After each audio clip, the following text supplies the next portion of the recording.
Welcome back, everyone. I hope you enjoyed the first lesson. The idea, just like I said before, really, is just to use these as little segments.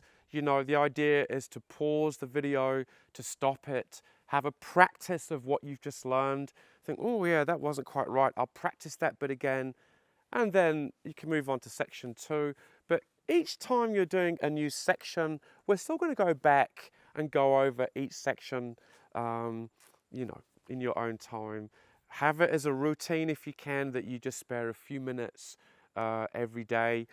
Science has, I am no scientist, but science has shown us that if you do a few minutes practice every day, it is much more effective than doing a whole lot of practice all in one go, if that makes sense. Okay, so first part of our section on learning how to sing was about our breath and how we stand or sit. Well, how we stand. The second part is about using our ears and trying to understand, you know, the relationship between our ears, our mouth, our throat, our lungs, our chest, diaphragm, belly.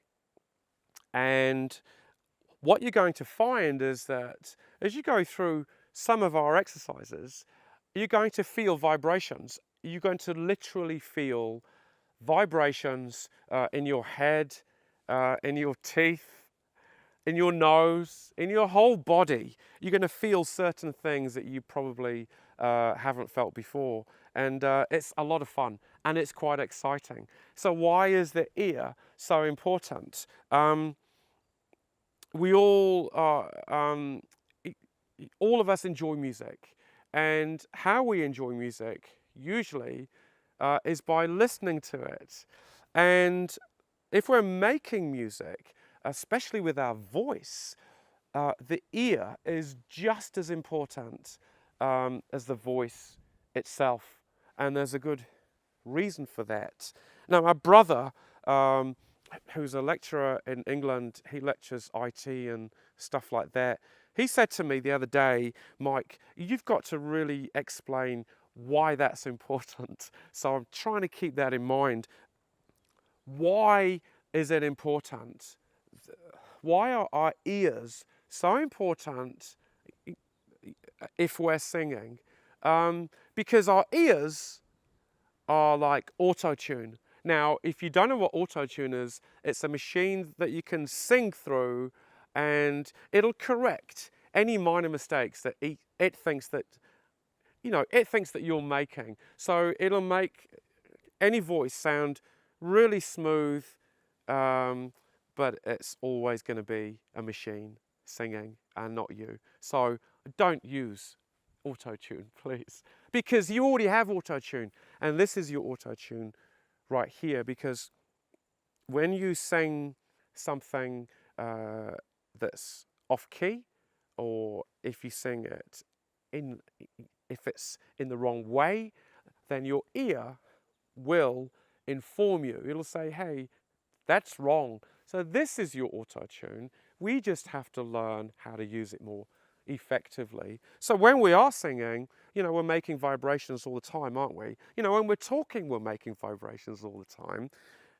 Firstly, we have to use our breath, and that gets shoved up into our lungs, and then it goes through our vocal cords. Now, our vocal cords, you know, they're vibrating, you know, thousands of times a second, and that's what's helping to shape our sound.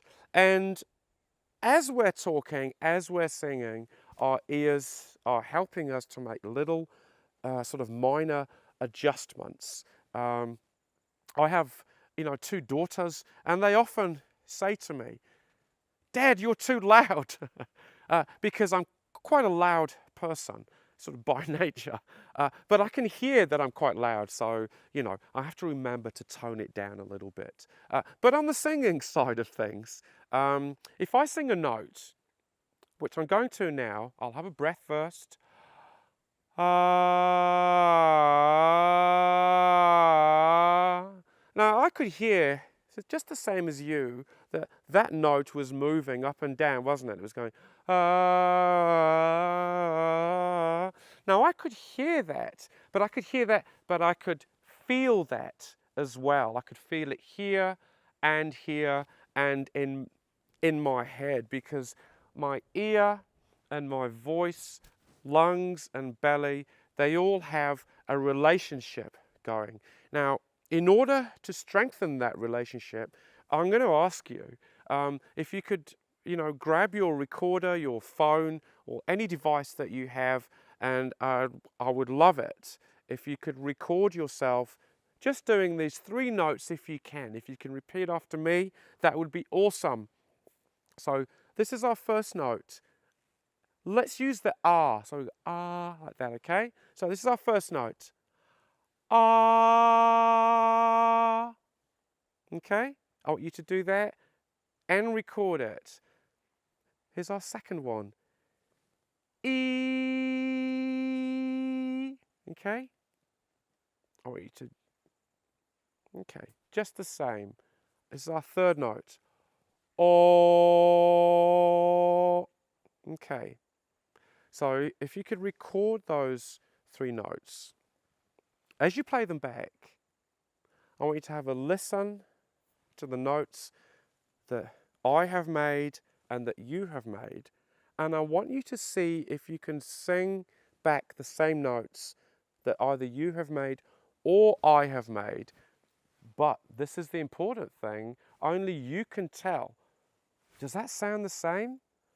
Is it a little bit higher than I sang it? Is it a bit lower? When you get it right, you'll be able to tell. So just try the exercise a few times. Okay, so that's one thing. When we're singing, if it doesn't sound right to you, it's not going to sound right to anybody else either. So let's be, real with ourselves, and that's why I like it when, I record things. I often record, my own voice if I'm learning a song, and then I can say, oh no, that bit didn't sound quite right. So that enables me just to sing that bit again and just to keep the practice up until I can sing it right. Because even though I've been doing this for a long time, I still have to practice as well. So let's start to use our ears a little bit more as we're listening to our everyday music. See if you can, distinguish, the beat in the song.